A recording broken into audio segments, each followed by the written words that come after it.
what your country can do for you. There's a long back. It's going to be, I believe, the Giants Peppina, oh, you little mouse, so won't you go away? One ringy-dingy.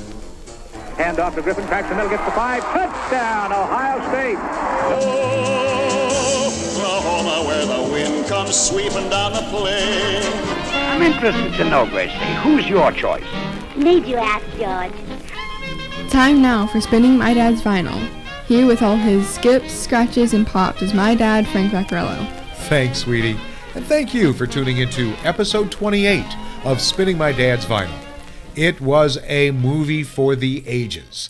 Cinematic history and how it was filmed and how many extras were required. The 1959 epic had the largest budget, over $15 million, as well as the largest sets built of any film produced at the time.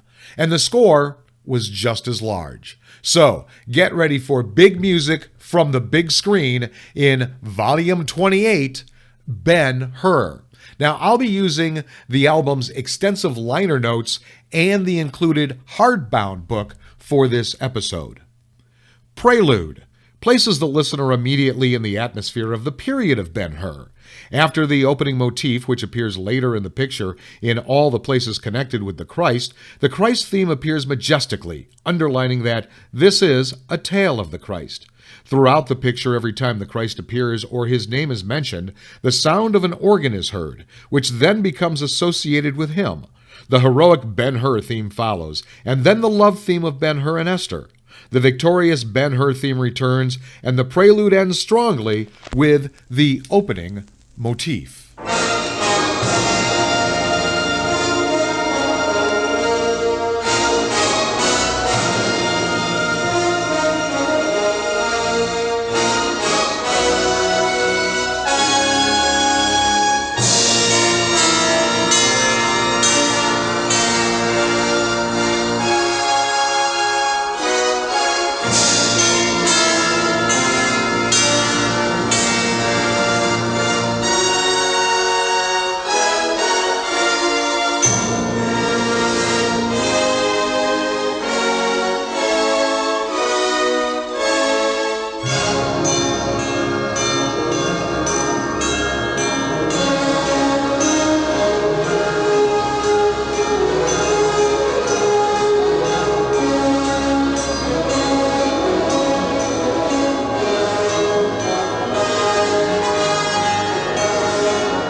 there is the prelude to the movie.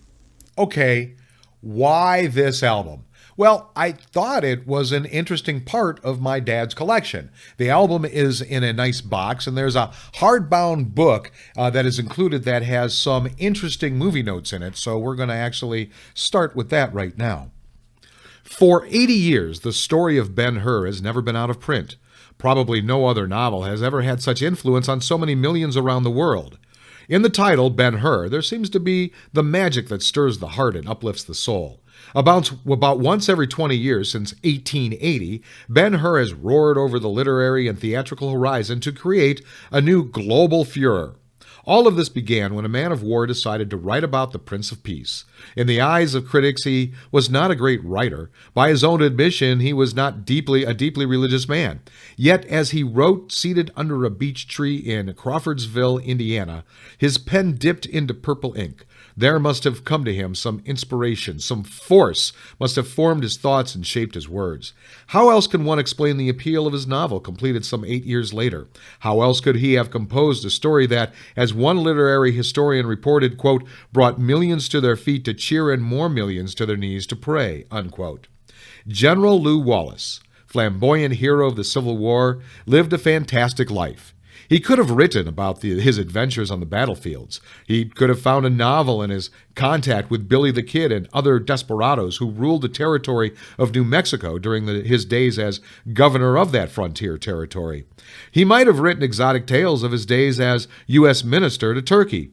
But he chose to let his thoughts roam from the tranquility of his Indiana home to the Holy Land, which he had never seen, thousands of miles and thousands of years away. He selected the turbulent times of the pagan Roman Empire and that period of history which influenced all mankind, the years between the birth of Christ and his crucifixion. General Wallace, always an optimist, told his wife back in 1880 that it was quite possibly Ben Hur would provide them with as much as $100 a year in royalties. He lived to see his book return greater royalties than any other novel had ever earned. There came a time when he negotiated a $1 million deal for the stage rights, and his heirs arranged another $1 million contract for the silent screen rights. Since Wallace's death in 1905, Ben Hur has become recognized as one of the most valuable theatrical properties in the history of show business. And today Ben Hur has become a bestseller once again. No less than a dozen publishers now have new editions of the novel on bookshelves and in the libraries.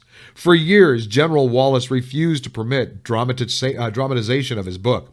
He finally yielded in November 1899. Claw and Erlanger revealed to a startled, cheering Broadway the first stage production of Ben Hur. For 20 years, the play ran on, touring hundreds of American cities and circling the globe. The original 2 chariots on treadmills became 5, then 8 chariots. Numerous Ben Hurs and Masalas played the leads, beginning with William Farnham and William S. Hart, long before they became film stars. Wherever Ben Hur played, there was a frenzied response. Babies were named for the hero of the day. Merchandise adopted Ben Hur as a trade name. Schools studied the book. Churches heard sermons on it. In 1926, the silent screen version of Ben Hur again made theater history. The lavish $4 million production was a milestone in the development of the screen. That picture might still be running if talking pictures had not replaced the silent screen. Now all that is happening again. A great wave of interest in Ben Hur is sweeping the nation and the world. With the modern magic of the motion picture art, Ben Hur promises to reach a new pinnacle in public acclaim.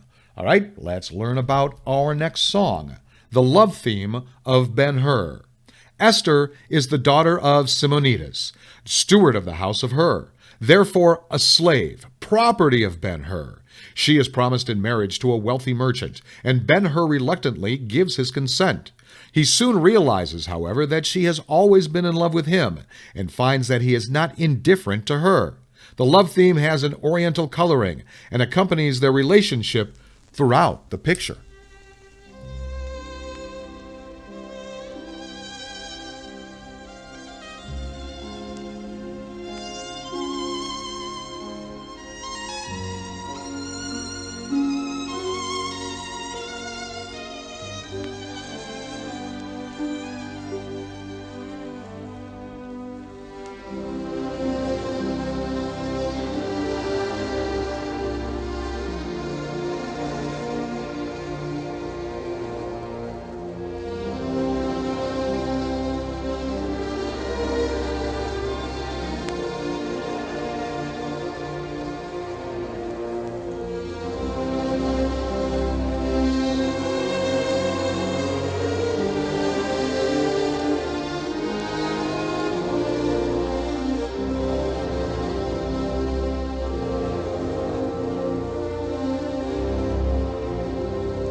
And there is the love theme from Ben Hur.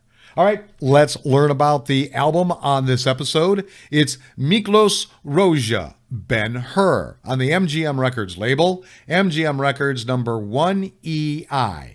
Its format is box set, deluxe edition, vinyl LP stereo, was released in 1959. Its genre is stage and screen, style, soundtrack, and score.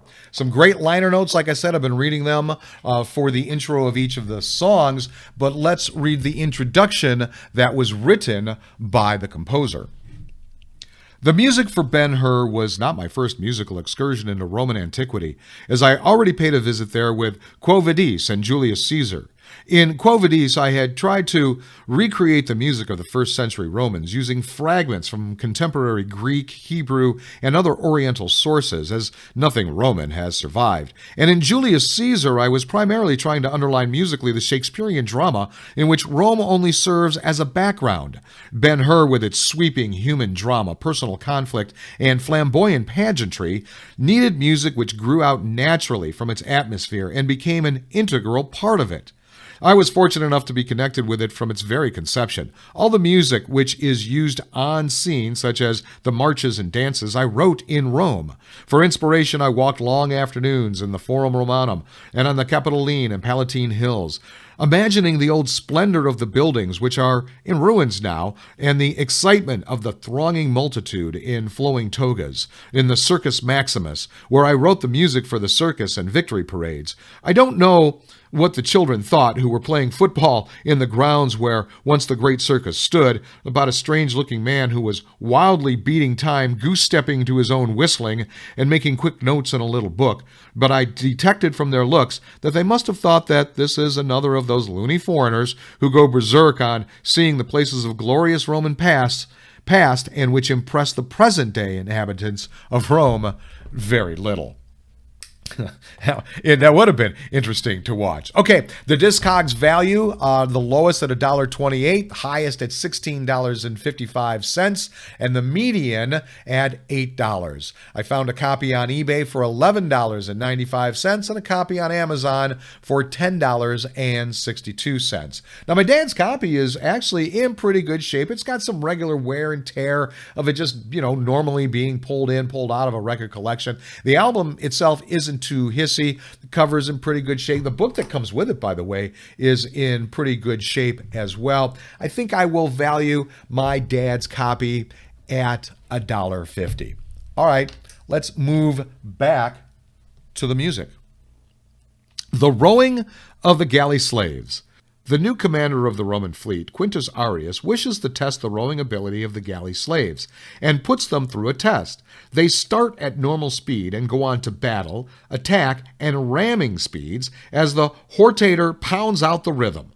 As the speed accelerates, many collapse or become hysterical, and the music grows from the monotonous beat of the hortator to an orchestral frenzy. And death struggle fills the air, and the music tries to mirror the excitement, horror, and brutality of these scenes.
I watched that scene in preparation for this episode.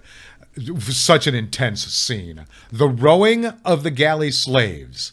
All right, let's read about the composer Miklos Rozsa and his contribution to the film. More than 2 years of research preceded the writing of the music score for Ben Hur. 2 years of delving through the musty files of the libraries of the world. Written and conducted by the world-famous Dr. Miklos Rozsa, the score adheres to the musical knowledge of Ben Hur's day, in many cases using the homophonious chants of the early Greeks and Romans in which everything is played or sung in unison.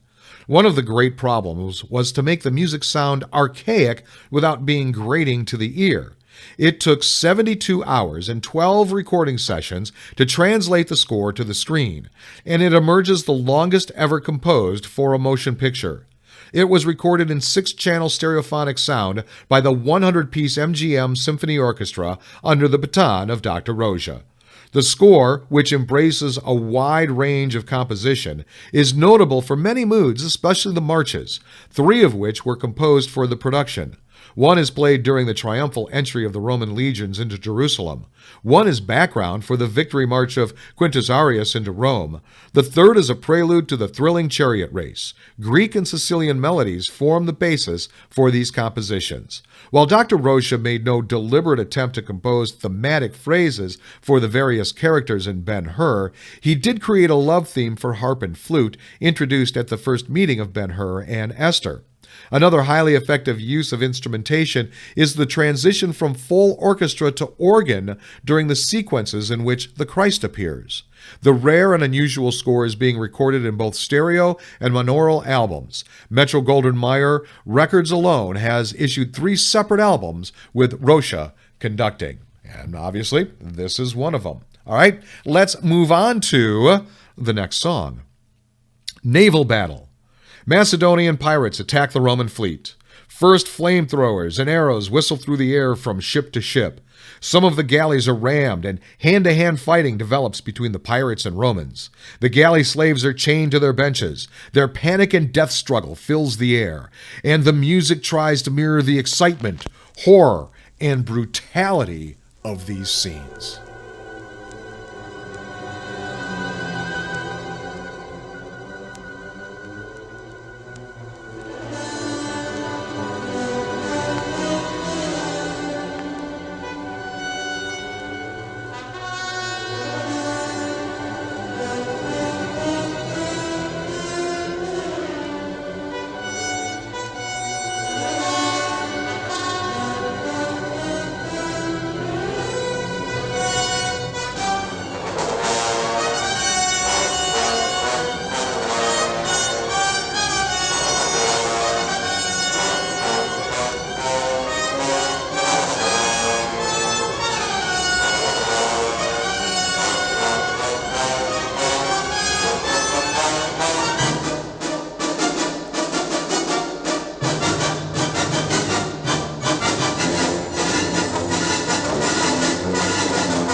music from the Naval Battle.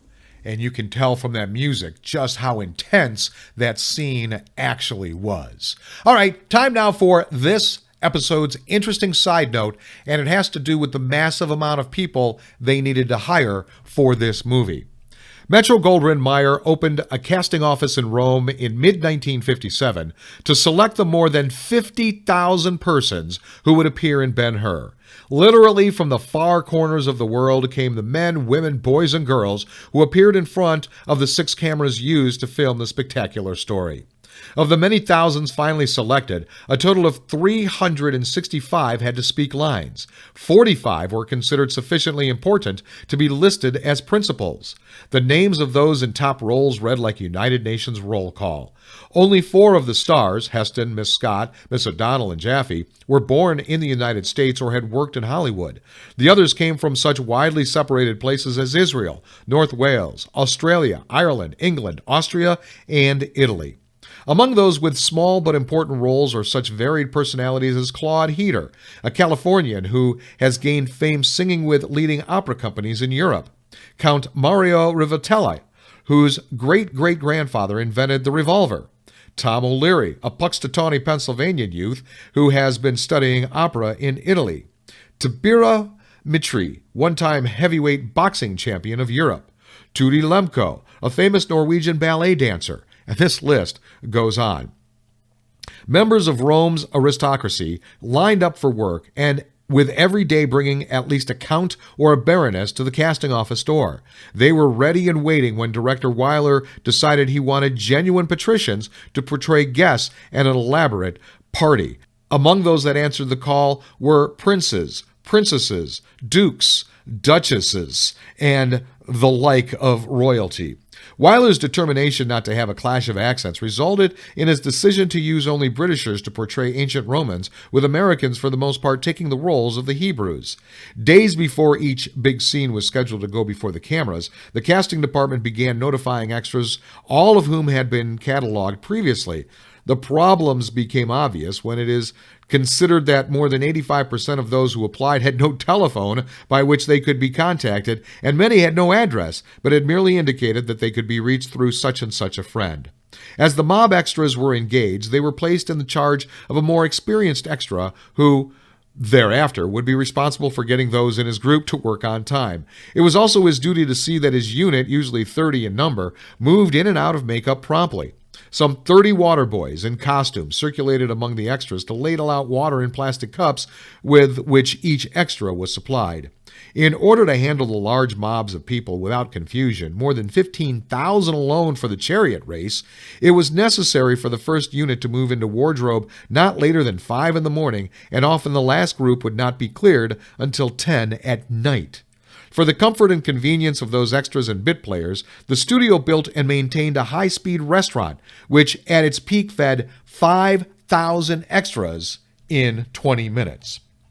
All right, on to the next song. The Victory Parade is given by the Emperor Tiberius for the returning naval hero Arrius. He rides proudly in a chariot, Ben Hur at his side, while the Roman band, composed of ancient instruments, play a stirring welcome to the returning hero.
there is Victory Parade.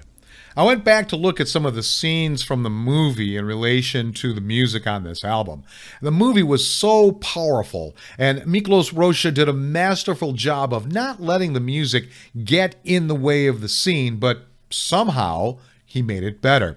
And it's interesting that one of the most famous scenes in cinematic history, the chariot race, had no music behind it except to introduce it and until the very end. All right, now on to our last piece, the miracle and finale.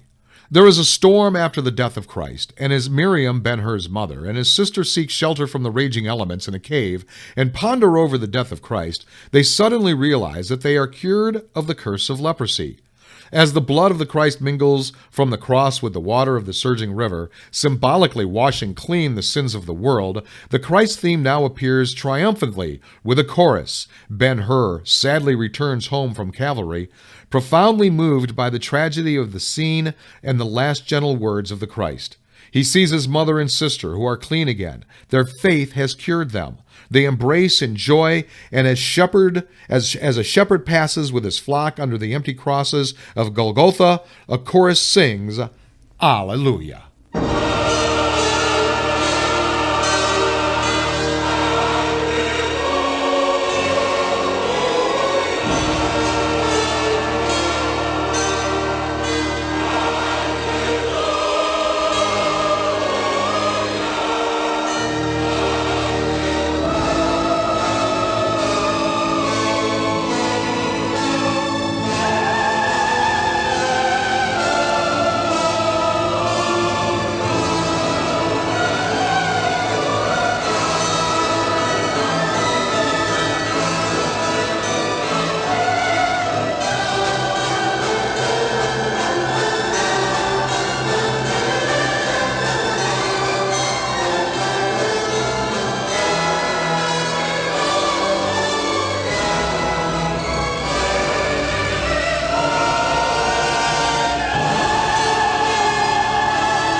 the miracle and finale of the epic Hollywood film from 1959, Ben Hur. Now, if you get a chance to look at this collection and this book specifically, make sure you check out the page Random Revelations. I need to read this one for you. Many women in Italy gave their hair for Ben Hur. More than 400 pounds were assembled at Cinecittà's studios to be made into wigs and beards required by the thousands of people taking part in the production. Most of the hair came from the peasant women of Upper Piedmont, natives of this mountainous district, long famous for their fine hair for centuries, have been selling their locks to wig makers of the world. Thought you might enjoy that last little piece there. So, thanks for tuning into Volume 28, Ben Hur, However You Did. If you want more information about this podcast, head over to spinningmydadsvinyl.com. I'll be back next week with all my skips, scratches, and pops with Volume 29, Golden Memories of Radio, Part 2. Until then, go with the flow, my friends.